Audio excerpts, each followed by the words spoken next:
and I work in GeneXus user experience team, especially in the design of products. But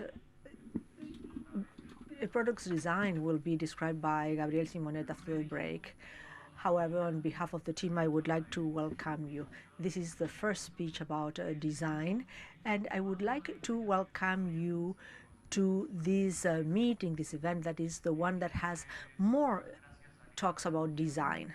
I would also like to thank Alejandro Urrutia, who came from the other side of the world to talk about design. And as I said, we have more than 20 activities in this meeting around the subject of design. So there's a lot to watch if you are interested in design. And then others will speak about entrepreneurship, technology, security, machine learning, and there you can learn about some concepts that are very good to create good designs. However, I'm here especially to speak about the state of the art of the user experience, more specifically, the design of interactions. When we talk about design and interaction, well, this is the relationship we have with our devices. Right now, the big player is the phone, and I'm convinced that all of you have a phone. Is that someone in the audience who doesn't have a phone? Well, I'm sure that none of you has forgotten the phone at home, and you don't know anyone who does not have a phone. It is a device with which you relate in such a way that the platforms for phones have released applications for digital well-being that make us aware of how much time we spend using the phone every day. If you don't have it, I recommend that you download it. So the design of interactions is the relationship that we have with our device. It's what allows us to talk to our device. So the phone, as I said, is the main player of this movie, but there are many other supporting players, all the other screens, the tablet, the TV, the watch. And we are starting to interact not only with screens now.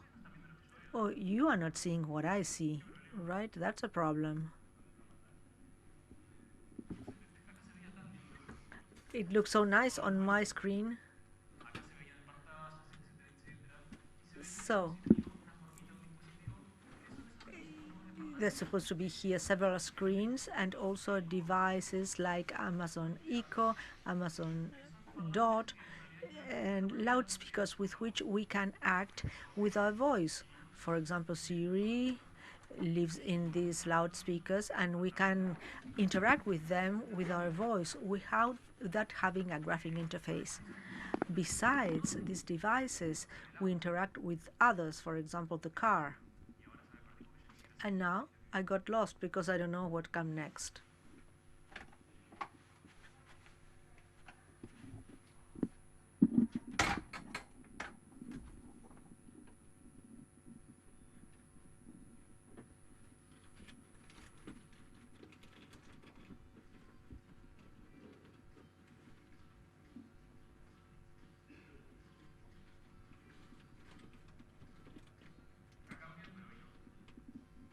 Well, it's changing on my screen, but it's not projecting on the big screens.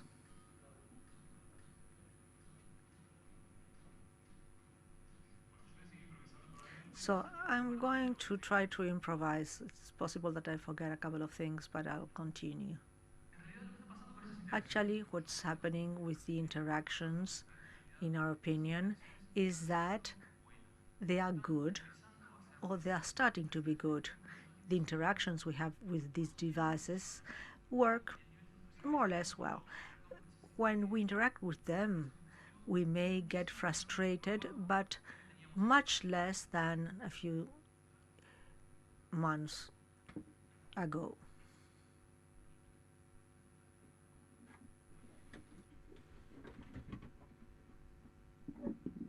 Bueno, yo creo que una de las razones por las que eso está pasando es I think that one of the reasons this is happening is because interactions are getting simpler. Sometimes it would seem that we are going back. For example, 5, 6 years ago, who would say that the chat would be a way of interacting with services or products? And that is happening now, probably because we have managed to lower the level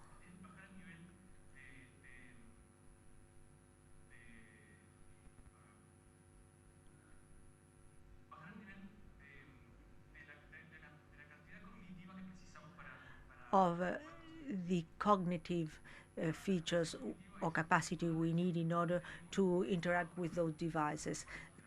Cognitive capacity is the attention we need to do something. For example, when we are driving, most of our cognitive capacity is put in the driving, in on other cars, people on foot, etc. So that is the effort we make in order to solve tasks, and the cognitive effort is divided into the intrinsic effort, which has a task like solve a sum of 2 plus 2, and then there is the extrinsic cognitive effort, which depends on how the problem has been presented.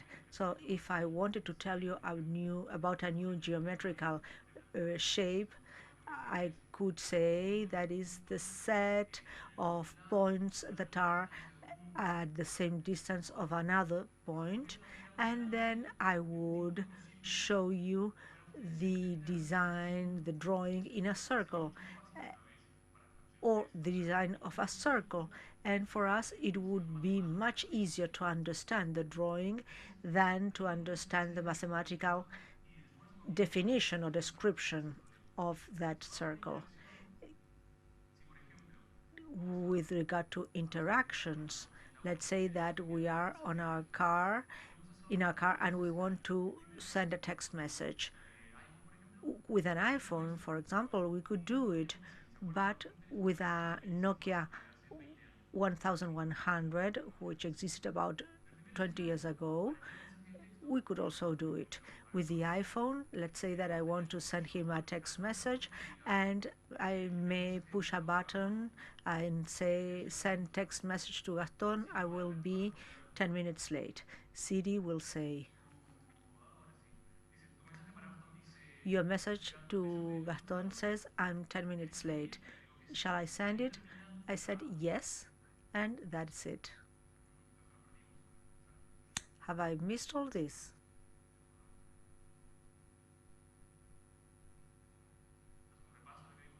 So I'm just going over what we just saw, and here we are.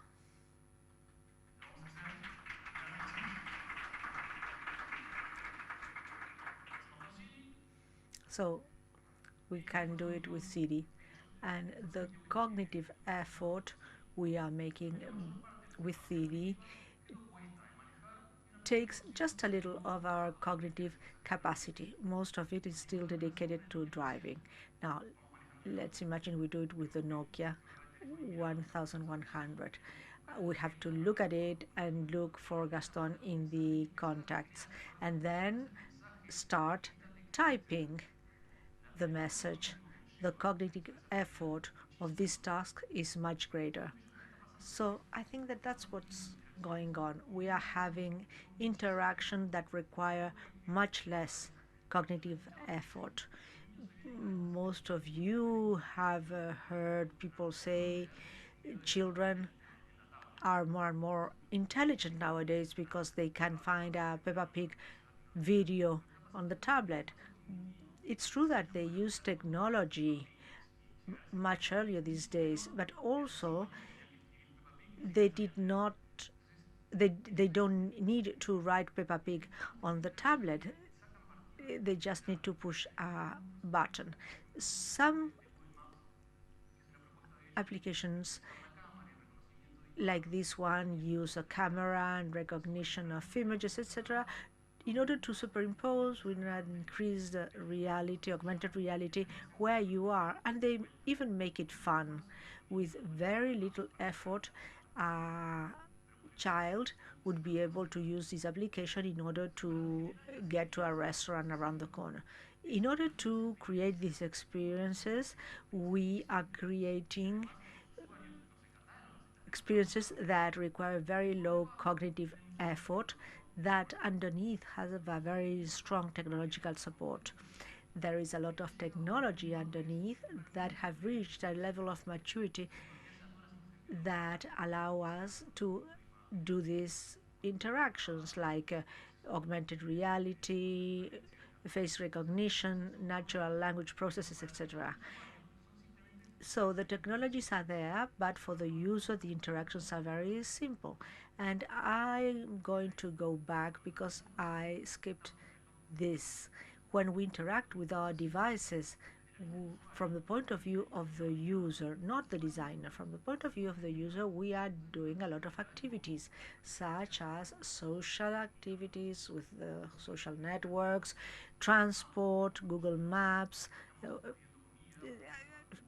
checking when the bus is going to arrive, ordering food, or maybe booking flights. That's what the user does. It's said that the interaction is the contact I have with the brand for the new generations, and even with ourselves, it may be the only contact with a brand. Imagine Airbnb. You can look for an apartment, you can rent the apartment, get there, etc., without having any contact with human beings. And it's because there is a web or a mobile application that the brand uses.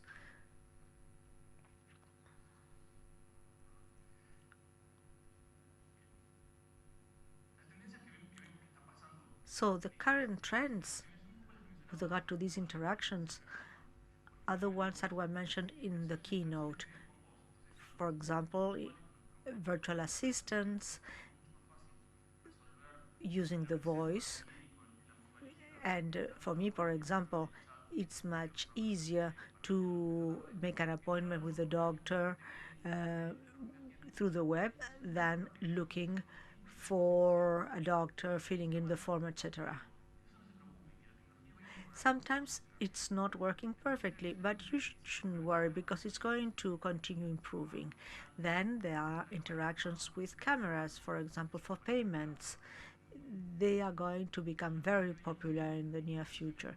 We also saw mini interactions with mini programs that happen inside other applications and cross services. You can be in WhatsApp using the service of a third party. Gaston said earlier that one of the current trends is that we are going from simple to multiple interactions or experiences. Today we saw that if we have a threshold of frustration, the interactions with one single device are below the threshold. They are or they will be very soon.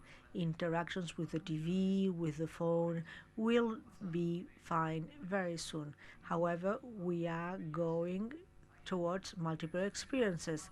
And when you have to add more than one device, then we have a problem. The interactions, once again, are more complex and are above the frustration threshold. So, what should we do? And for this purpose, I bring you a couple of ideas of Bill Buxton, who's a researcher in Microsoft and a veteran in interactions. And he has a couple of interesting concepts. So I'm going to show you an exercise. This is the bridge of a large ship. It could be a cruise ship or a cargo ship. So if we analyze where the intelligence lies in this ship, we could think that it is in the neocortex of the captain, in his eyes, his hands, or maybe the instrument the captain has before him or her, or the position of the captain with regard to the first officer, let's say that is the architecture of the space, or the relationship between the first officer and the captain or the culture in which they are working.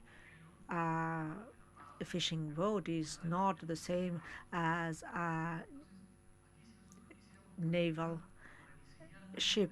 So if we wanted to redesign something in these layers, the instruments, if we wanted to change, for example, how they are organized, and we just change one layer, we are probably going to fail. We need a cross-cutting vision in order to affect one layer but taking into account all the others. And this is a good concept to apply to designs. We are good at solving problems horizontally, but we still need to do it in a cross-cutting or transversal manner. This is another concept, and this one is by Louis Kahn. Thoughts exchanged by one and another are not the same in one room as in another. What I'm telling you right now wouldn't be the same if I told you about it tonight at the bar, and you would interpret what I'm saying in a completely different manner in that different setting. So it's about meaning in place. And he redefines a couple of terms that we've been using for a long time, like ubiquity. It was the basis of ubiquitous computing, which would be available everywhere for everyone. He redefines the term and calls it ubiety, which is the same thing but related to the context. The right technology in the right place for the right person at the right moment, at the right price, etc., and related to the context. And then he redefines persona, which is a concept that we use in design, and a tool we use to create empathy with the user. We have 2 or 3 key users, and we think of them when we design in order to have more empathy with our users. He redefines persona and calls it playsona, a term that does not exist in English. Same thing, but thinking about the context in which the user is located. So coming back to the activities of, that is to say, a transaction or anything else the user does, we start redefining the activities, being aware of the place where they take place. Because the interactions that we carry out are taking place in space, devices that connect amongst them, and at a certain point they will be interconnected like this. So it will be fundamental to think of transitions, but transitions have to be seen as how the activities are manifest as I move from place to place. Gaston said, we are going web first. But I would say we go mobile first, and rather mobility first. When we design the interactions that happen through the devices that displace in space, we have to think of mobility first. Mobility in the sense of human activity that is supported by technology. Bill Baxton has been asked, so what's the next big thing? What is the next device? And he said, the next big thing is not a thing. It's a change in relationships amongst the things that already exist and will exist. New relationships in the ecosystem and amongst the people that interact with them. So what do we do? And he states 3 rules that are ambitious. It's a framework, but they are ambitious because they establish an order. The first one is every new product and service must provide great experience and excellent value, and not only function. It has flow. It has to flow. So the experiences that flow in the devices may be much better. Second rule, every new product must work seamlessly with all others in the customer's ecosystem. And third rule, each new product must reduce the complexity and increase the value of all other products, those that already existed in the ecosystem. And this is a big challenge. It's utopic, but the utopia sets a direction towards which we would like to go. And the good thing is that we do have the technology, and those that are still a bit green are maturing. So the basis for the interaction is there. We have to change our mindset, and the good thing is that in this community we have the DNA of building. So being good builders will get there. So thank you very much, and my apologies for the inconveniences.